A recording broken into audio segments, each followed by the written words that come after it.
Hi ആൾ. അപ്പം ഞാൻ ഇന്ന് നിങ്ങളോട് സംസാരിക്കാൻ പോകുന്നത്, അതായത് എൻ്റെ മനസ്സിൽ സ്ട്രൈക്ക് ചെയ്തൊരു കാര്യമാണ് നിങ്ങളോട് സംസാരിക്കാൻ പോകുന്നത്.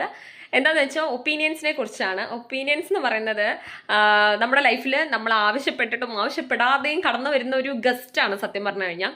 അപ്പോൾ എന്താണ് ഈ ഒപ്പീനിയൻ പറയുന്ന ആൾക്കാരോടാണ് എനിക്ക് പറയാനുള്ളത്.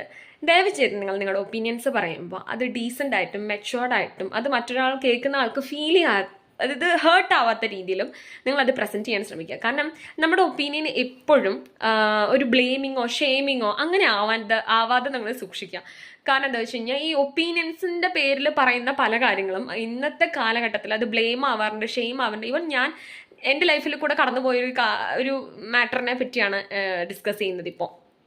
സോ നമ്മളുടെ ഒപ്പീനിയൻ എപ്പോഴും ഒരാളെ അപ്ലിഫ്റ്റ് ചെയ്യാനും ഇംപ്രൂവ് ചെയ്യാനും ഉള്ളതായിരിക്കണം, ഒരിക്കലും ഒരാളെ സപ്രസ് ചെയ്യാനുള്ളതാവരുത്. സോ നാളെ നിങ്ങൾ ഒരാളടുത്ത് ഒരു ഒപ്പീനിയൻ പറയുമ്പോൾ നിങ്ങൾ സൂക്ഷിച്ച് കുറച്ച് ഡീസൻറ്റോടുകൂടി